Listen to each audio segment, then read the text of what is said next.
welcome. Welcome. Happy Wednesday. Happy hump day. Happy middle of the week and the middle of whatever is going on in your life in the moment.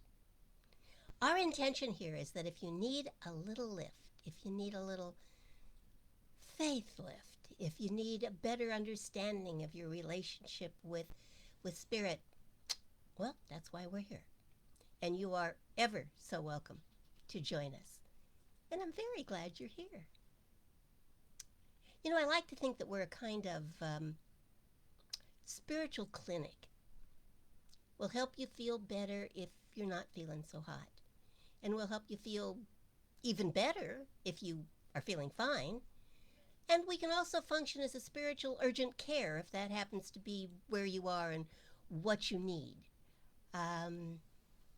We're here for you, whatever's going on in your spiritual life. And, well, to get us all playing off the same page, I invite you to repeat after me. There is a creative, motivating power in the universe. There is a creative, motivating power in the universe. It is the intelligence. It is the intelligence and the power behind all of creation. Behind all of creation. And it is the life within me. And it is the life within me. I know it. I know it. I feel it. I feel it. I believe it. I believe it. And I accept it. And I accept it. And so it is. And so it is. Great. All right then. Here we go. So, what is going on in the world? Whole bunch of stuff. Elsa is slamming the East Coast. Apparently not quite as bad as they thought it might be, but slammed anyway. Like any part of Florida needs more to think about and worry about. The death toll, of course, continues to rise in Surfside, Florida after the collapse of the Champlain Towers. But then we expected that number to go up, didn't we? We missed the president's target of 70% of people vaccinated by the 4th of July. However, 4th of July shootings across America topped over 180 people. So some people are getting their shots in. Oh, that's a really bad joke. Don't go there. Pretend I didn't say any of that. Sunday's high in Death Valley is forecast to reach 128 degrees, which would be really close to the record set there in 1913 of 134 degrees. The 134 degree mark happens to be the world record for the highest temperature ever measured on Earth. We've been breaking records already this year, and we're not even into August and September and the hottest months. So we'll just kind of see if that record holds. And here's an interesting fact. According to NPR, we are apparently being hit with shrinkflation, which is the art of shrinking the size of products at the local grocery store without any kind of disclaimer, which is probably why most people aren't noticing. I noticed that with candy bars many years ago, didn't you? They used to fit in the package, and then they started rattling around in the package. Oh. Okay, and in case you missed it, Sha'Carri Robertson will not be competing in the Tokyo Olympics because the rules are the rules until somebody changes them, which I think is what our president said. Oh, there's so much more this week. But this isn't intended to be a news show. I just want to make sure we all know the big things. And I wanted to point out that there seems to be a lot of stuff going on in the world. So my real question is, how does that affect us? How does that affect you? All this stuff that's going on in the world. Hi, Jen. Glad you're here. Kirk's at Disneyland. Oh, you guys are too cute. A belated birthday present from herself to himself. Or to Hannah. Probably to Hannah. But Kirk gets to play too. Lovely. Lovely, lovely, lovely. So, talk to me. How's the stuff that's going on in the world affecting you? We talk about 6 degrees of separation from Kevin Bacon, um, who I don't personally know, but I'm sure I know somebody who does know him, so we won't even go there. Um, but we hear all this stuff on the news and we pay attention to what's going on. And I think a lot of times we feel like it's got nothing to do with us until wham, it does.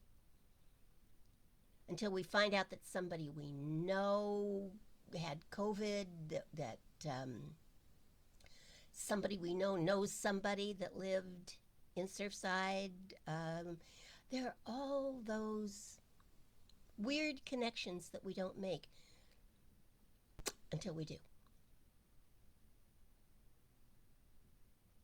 Oh, Jennifer gave Disneyland to Kirk and to Hannah because they're both June babies. How cute you gave it to both of them. What a nice mom you are. Grandma, mom, wife, person. You're terrific. Person. You're just terrific. I bet I knew that about you.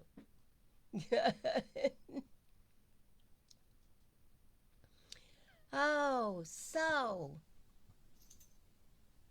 let me talk about what I was going to talk about tonight. Let me just kind of jump in and get started and see what comes of it, because I'm kind of on a tear. I don't know why. I really don't know why. I just know that something hit me. I was thinking about. Well, I started out thinking about the future, but I ended up thinking about the past yesterday, and some days doesn't it feel like we're living in a whole new world, one that we don't necessarily have an instruction book for or a map. Most of the time, I love those days when the world feels new and fresh, or when I'm doing something I've never done before. I was remembering a day over 30 years ago when I performed my first Holy Union. It was a spiritual marriage ceremony for two amazing men who were deeply in love with one another. They wouldn't have a marriage license. That wasn't possible. The law didn't permit it. But they wanted to make a commitment to one another in the eyes of God and in the presence of their friends at their church. It was the first time that kind of ceremony had been held in that church. The church had been established for over 40 years. I was a little nervous bringing the idea to the board because I had already said yes. But I knew I had to ask. It had never been done before. And I knew I needed to have everyone on board.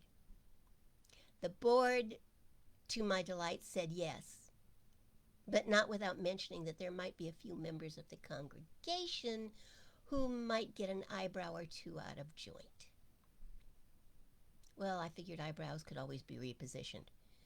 So it was with a very full heart that I performed that ceremony.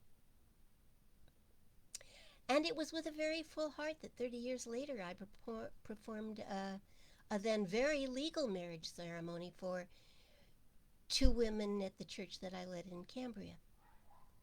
One of them said to me, after 30 years of being together, we never thought we would be able to do this.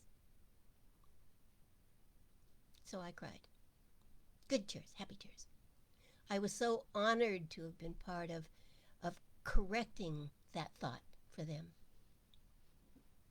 The ceremony that day acknowledged the love between two beautiful people and the right of everyone to love who they choose to love, and for that love to be equal in the eyes of the law and the world. That morning's ceremony didn't make their love any more real. That was an accomplished fact decades before that day. But it did legally honor the validity of it. 37 years. It was about time. I believe that moments like that make this world a better place. I know they make me feel like a better person.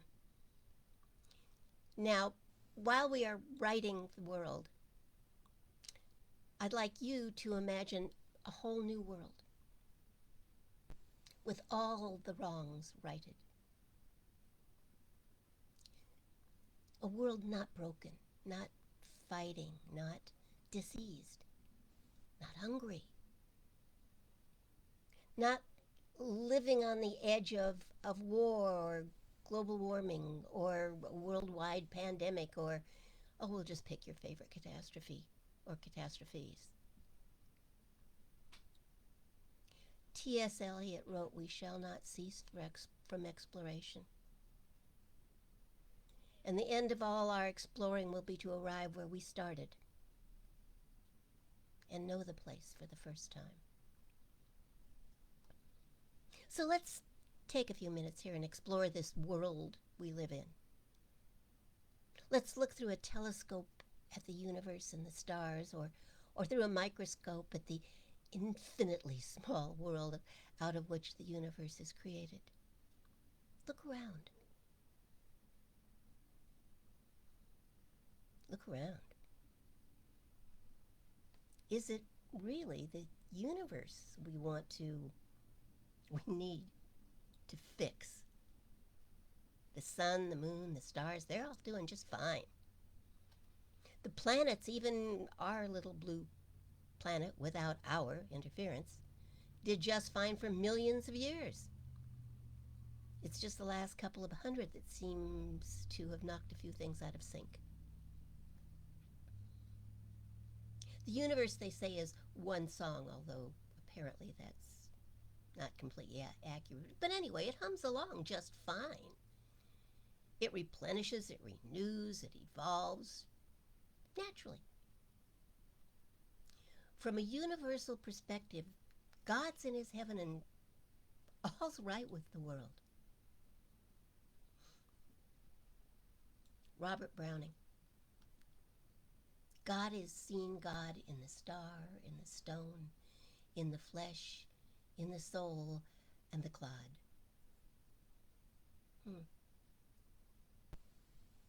The mystic tell us that whatever is true of the universe as a whole must also be true for each individual as part of the whole. Hence, hologram. The term is taken from the Greek words holos, meaning whole, and gramma, meaning message. Whole message. Get the whole message. Imagine, if you will, a holographic image of God. Okay, that's hard. It's hard to imagine what God looks like. God looks like the whole universe. My mind can't conceptualize all of that. So let's just use the holographic image of the universe as we see it. Imagine, if you will, a starry, starry night. A universe made up of billions and billions of images, one of which is yours. And within that one exists the wholeness of the entire universe. You cannot be separated from it, nor can it be separated from you. We are, each of us, evolved from spirit, that ultimate intelligence that created everything in the beginning. We are a self-conscious, thinking, creative, imaginative center in the life of God. Not that any one of us is all that God is. We don't need to be. Gratefully, I have enough trouble keeping my own agenda straight, let alone that of the entire universe. But all of us is that creative power in expression. And in our own lives, we reproduce the universe in our own little world, in the world of our daily affairs, our calendars, our comings and our goings and our doings and our not doings. Our nature is that of God's. What a fun thought that is. when we want to do something or somebody asks us to do something we think we can't, we forget that our nature is that of God's. We are naturally creative. We can make and destroy worlds. Oh, and we have, haven't we? See, within each of us are the same attributes that we see in the world around us. The power to replenish, to renew, to evolve. And therein is the key to living more abundantly and more peacefully and more lovingly and, oh, God help us, more blessed.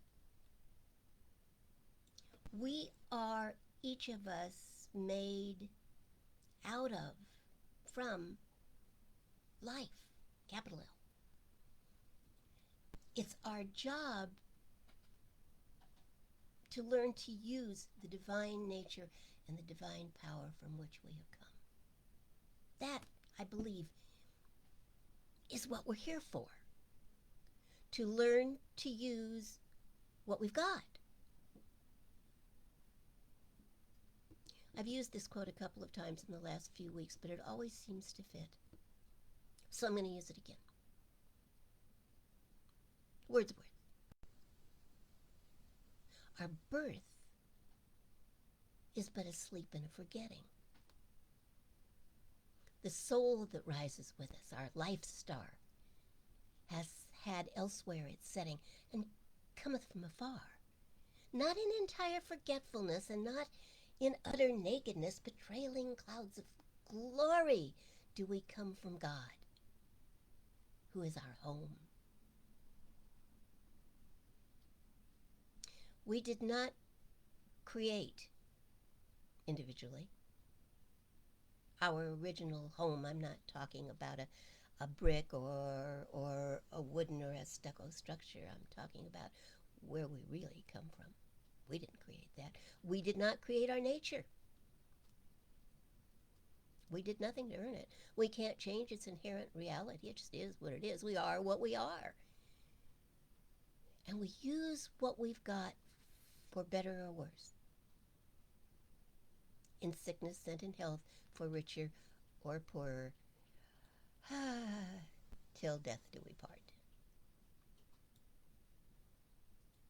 Wayne Dyer says we are spiritual beings having a human experience. Most of us think it's just the opposite. That we're human beings trying desperately to have a spiritual experience. But that's backwards. What we also need to know is that there is a thread, a spiritual thread that connects all of humanity at the very deepest levels. Kat was just doing her podcast, and one of the things that she was talking about was the preponderance of similar thoughts around the world in times when there was no mass communication. That the Mayans and the Egyptians and how many others? And the people in Stonehenge, the Celts, all of them. Thinking the same thoughts, building the same kinds of things toward the same goals. No internet. No smoke would have traveled that far. Something was guiding them. Bill Moyers once said that whether he talked to a college professor or a scientist or a rabbi, the message was pretty much the same.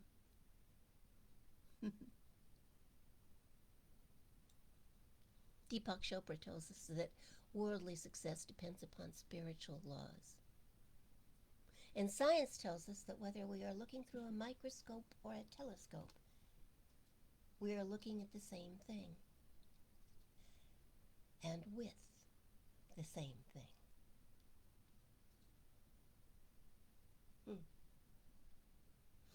The mystic tells us that the veil between spirit and matter is very thin.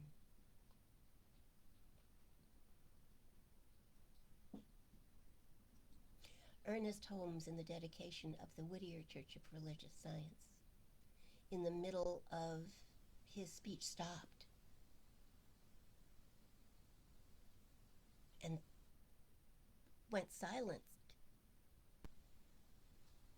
And when he finally came out of that experience, he said, "The veil is very thin."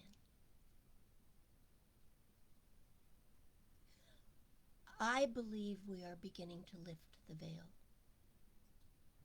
to see the world and the promise beyond it.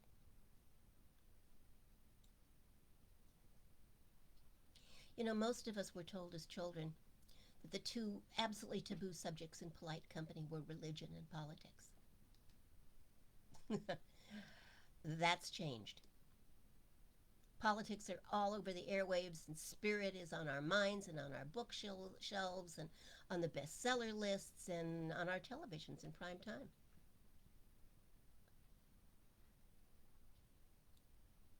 The names and personalities of the gods of ancient times are blending with the Judeo-Christian God and are contemplated when we meditate. We meet in temples and mosques and synagogues and ashrams and churches and cathedrals and yurts and storefronts and on mountaintops looking for God and thinking that if we find it, we can recreate our world. We can move back into paradise. So here's my theory, though it certainly isn't uniquely mine. We look way too far away for reality, for the secrets to unlock paradise. Spirit is as near as our breath. Creation is as close as our next thought.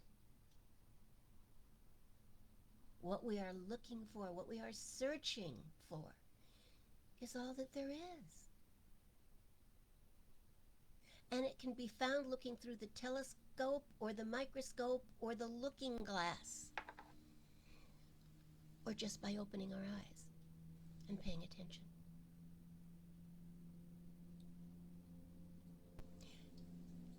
Spirit, creation is all that there is. And spirit is perfect all the time. It's not always nice or right or the way we think it should be, and certainly not often the way we want it to be.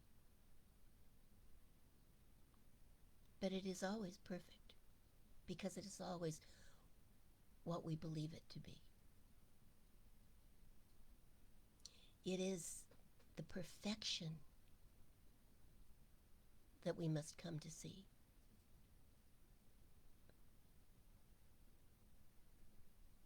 The greatest truths in this world are spiritual and invisible. But they make themselves seen, they show themselves through all things. We are surrounded, with apologies to Nietzsche, by a living God. Yet we look for proof of the God of mythology. We pay lip service to faith, and too often we live in fear. T.S. Eliot said we know too much and are convinced of too little. When we are willing to see a greater truth, we will live in a greater world. The truth that we have been surrounded by will be so obvious that we will wonder at how we have ever overlooked it. I believe that day will come. I believe it's coming, and I don't believe it's as far away as some might think it is. Ernest Holmes said the world is saturated with divinity, immersed in reality and filled with possibility. The world is saturated with divinity. And when our mind is in the right place, when we are in the right place, and I'm not talking geographical place, I'm talking mental, emotional place. When we are in the right place, we know it. We can feel the presence all around about us. And sometimes if we are really willing to look, we can feel it within us. And know it. Really know it for the first time.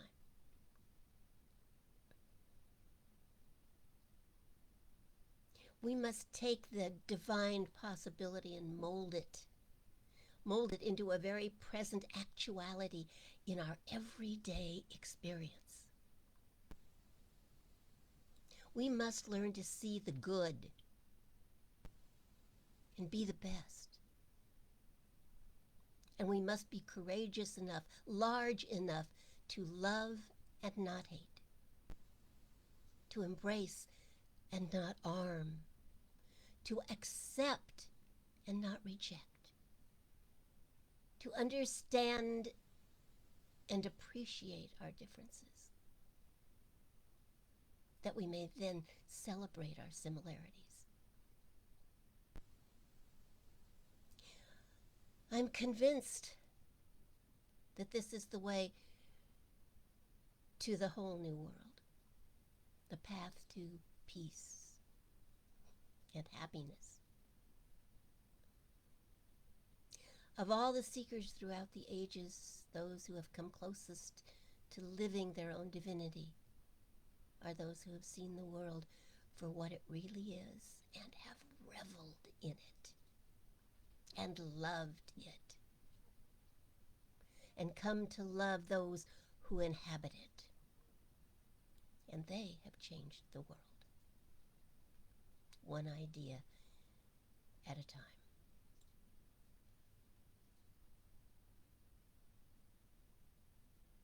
The book of John says, "And I, if I will be lifted up, will draw all men unto me."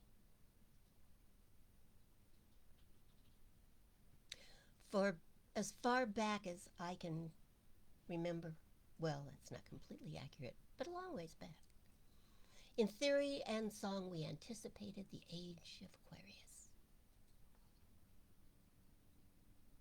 We thought the world was about to have a spiritual breakthrough, and we were all going to sing and dance our way to nirvana.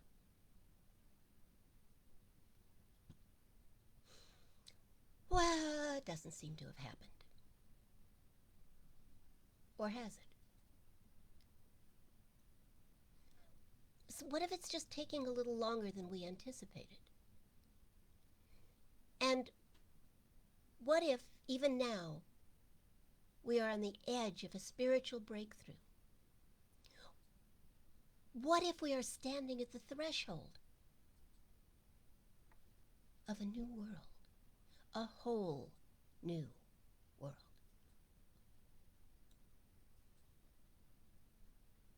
The veil is very thin. If we will lift up our eyes from the headlines and the conditions, if we will push aside the appearances and demand to see the truth will be revealed. But in order to see it, we must anticipate it. We must expect it. We must look for it. And the looking must be done with eyes that see beyond the appearances, beyond the disappointment in any one thing or series of things that seem not to be going our way. We must look for what we hope to see if we are ever to see it. For if we are not looking, if we are not anticipating, if we are not expecting, we will miss it.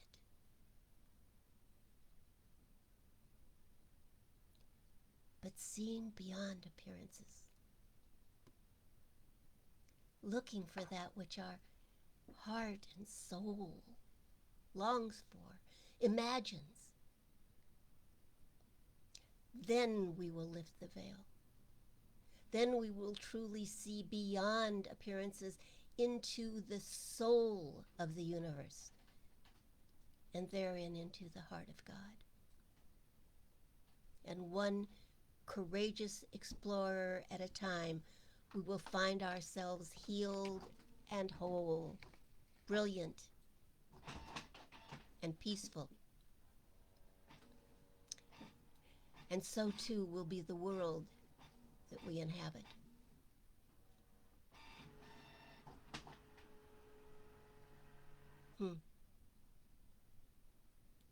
And then I think Mr. Elliot will be right. Having found paradise, we will finally cease from our exploration. And at the end of our exploring, we'll arrive where we started and know this whole new perfect world for the first time. That's my theory. What's yours?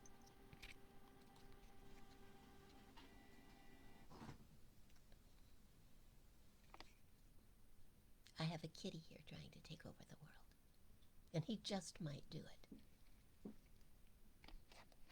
But first, he wants to stop and eat the microphone. And we can't let you do that, sweetie pumpkin. He's printing his way to the top. He's printing his way to someplace, that's for sure. It's his latest thing. He loves to get up here, walk across the printer, which somehow he manages to magically turn on even if I've got it turned off, he gets it turned on and he gets it printing. I have a pile of blank paper here.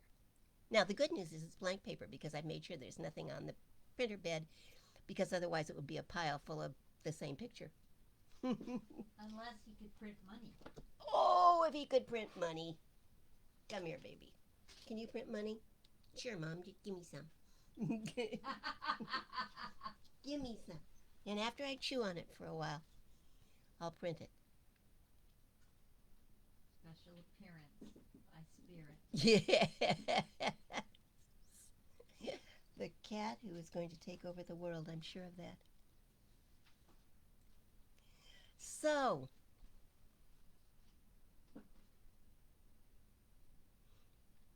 what do you think?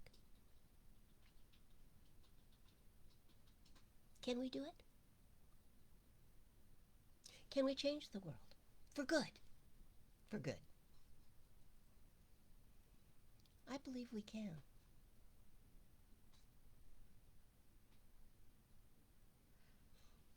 I truly believe that we can.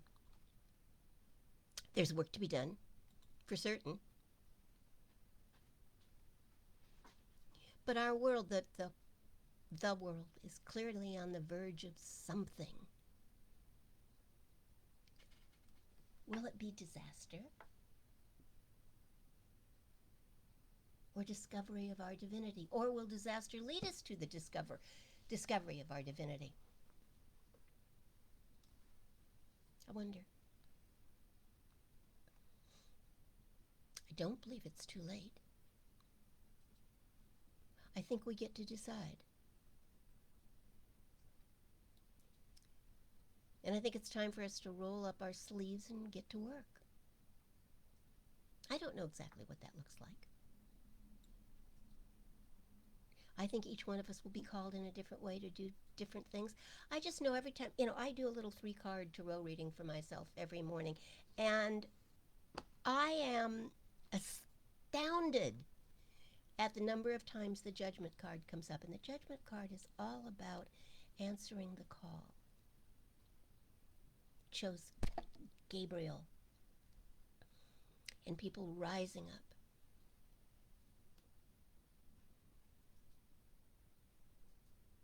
I think it's time for us to get to work. I'm not sure what that calls me to do, so I certainly don't know what it calls you to do. But I think if we all start paying attention, we'll know. I know that it's time for us to be large enough to get past our petty grievances. I know that it's time for us to care enough to get involved. in whatever calls us. There's so much that needs to be done, so many people that need to be served, that I can't imagine you couldn't find something to get involved in that spoke to your heart. I think we have to stop littering our minds with things we can do nothing about, and with stuff from the past.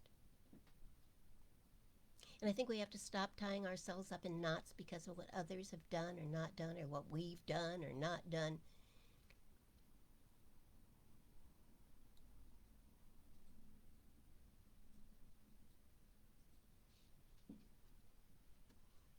Who do you want to be?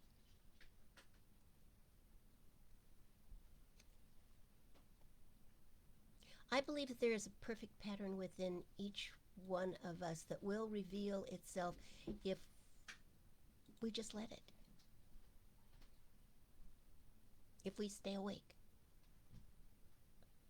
And if you are willing to love everyone, everywhere. I think that may be the non-negotiable imperative. Love. Without it, you go to sleep. You fall back on biases. You prejudge. You discriminate without being discriminating. Hear this. You don't have to like everyone. I never said that. And you don't have to love what they do. I never said that either. But you do have to love them without judgment. And you will if you stay aware. We say here every single week, all that there is God. That means them.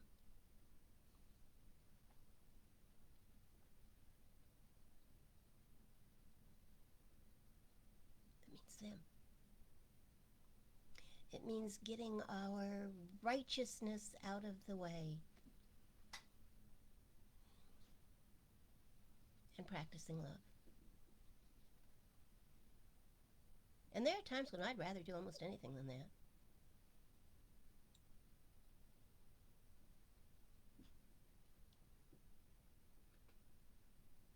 Well, some people are challenging, aren't they?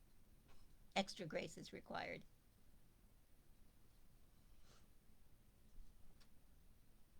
But I think we are being called to help lift the veil, and I think what will lift the veil is love. There, second sermon for the night. Didn't mean to go there.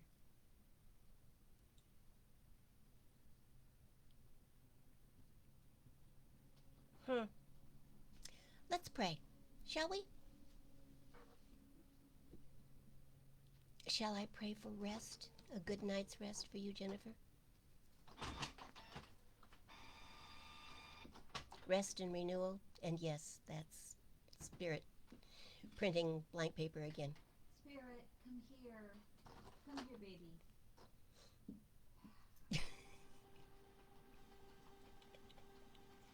Oh, Spirit the terrorist. The printer. But he's awfully cute. And we do love him. Okay, Jen, you got that prayer. So let's take a moment, shall we?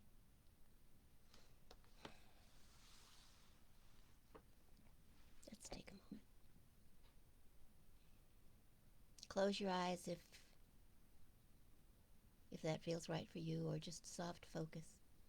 Don't go to sleep. Not yet. Soon.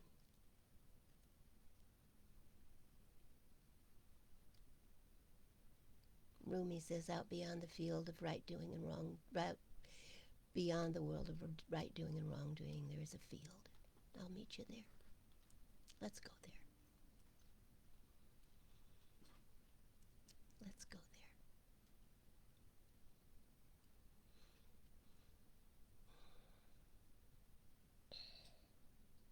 And let us know that they're right there, which is the same as right here and right now. All that there is Spirit.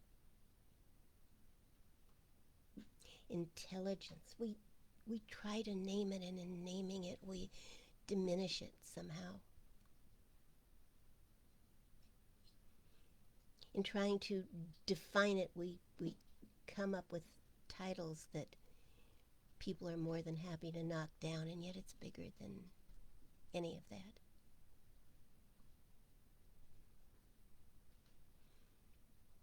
We tend to want to call it the universe, and yet we know we haven't even begun to measure that. But universe is good. Life is good. Love is good.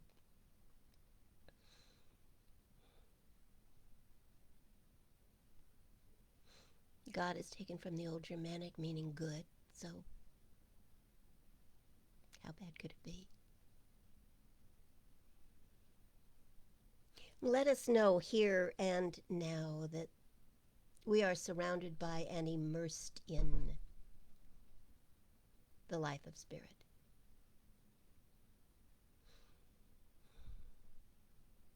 It is all that we are. Each one of us an individualization of the one.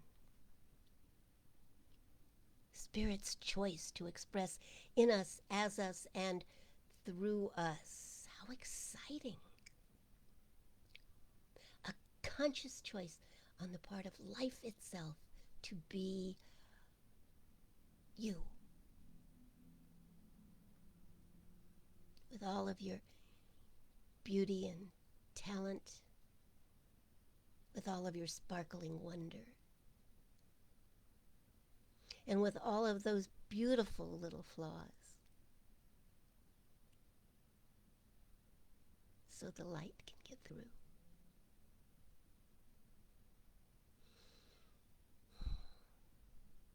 I celebrate each of you today.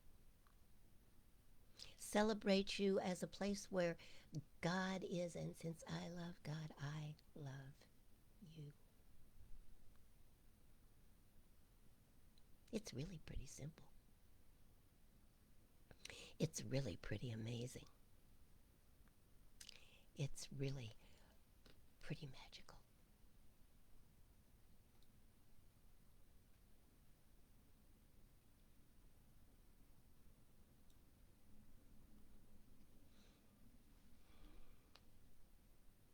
The great architect of the universe. Yeah. And having built the universe, God then chose to populate it with itself and have all those millions and millions and millions of experiences. Wow. So this I know. Since we are a place where that is, and since we are, in fact, the architects of our own universes, universi, because we are a place where creation itself is expressing in this moment.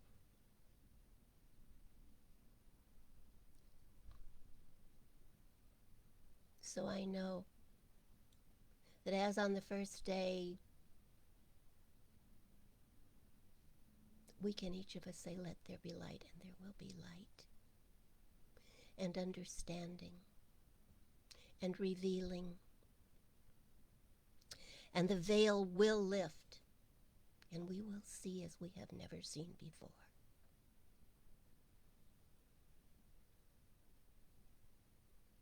And what we see will so touch our hearts and our minds and light the light of spirit within us that we will never be the same. Hallelujah.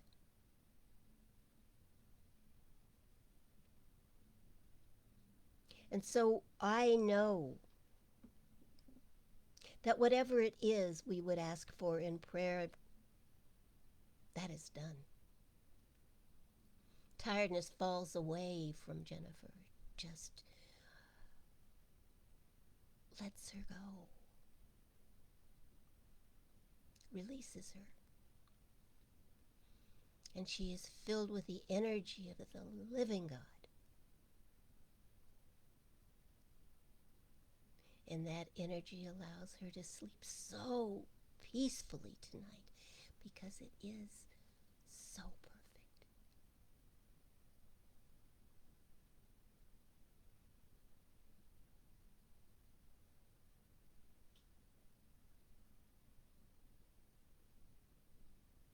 And I know that everyone listening tonight is touched by that same magic, feels that same power, and is lifted out of any littleness into a higher and a greater place of being.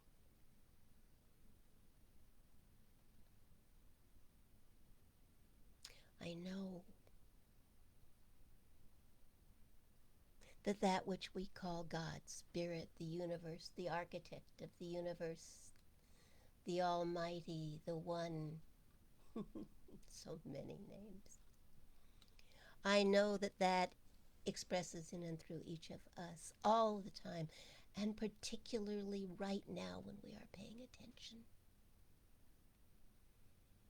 And we are changed by it, and lifted by it, and loved by it, in order that we may then replicate all that it is. And we may lift, and we may love,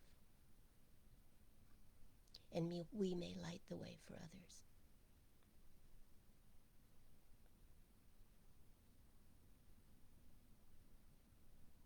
I know that what we say and do here tonight changes the world in a positive way.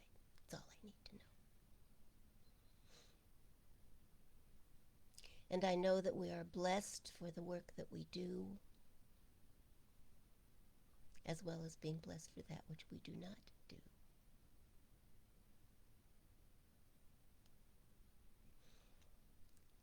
And I know that life is good, and God is good.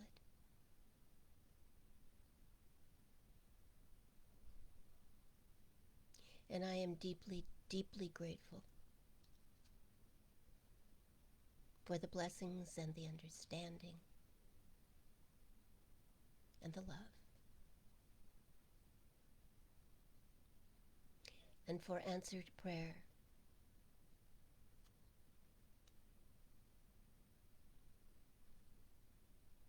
and the questions that arise from the answers, knowing that in perfect time everything will be revealed. The veil is thin, but it is lifting. And we let it be so. And so it is.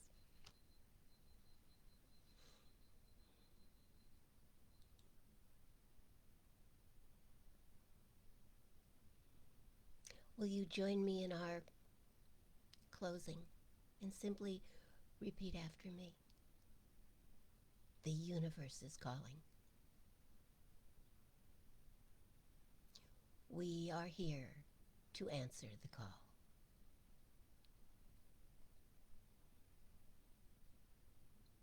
With spiritual truth,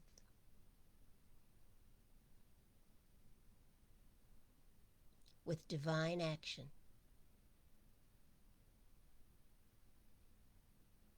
and with love.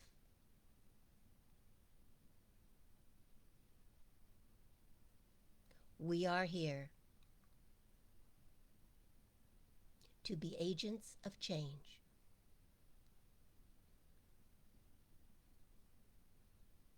In our lives, in our communities, and in our world.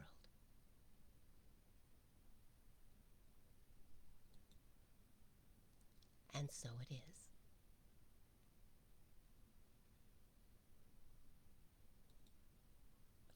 It has been a good night and very good company. I thank you for being here. love you too. I would say be blessed, but I know that you already are.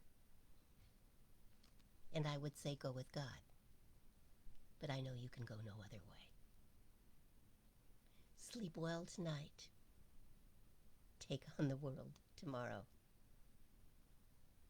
Sweet dreams. Don't forget the closing song.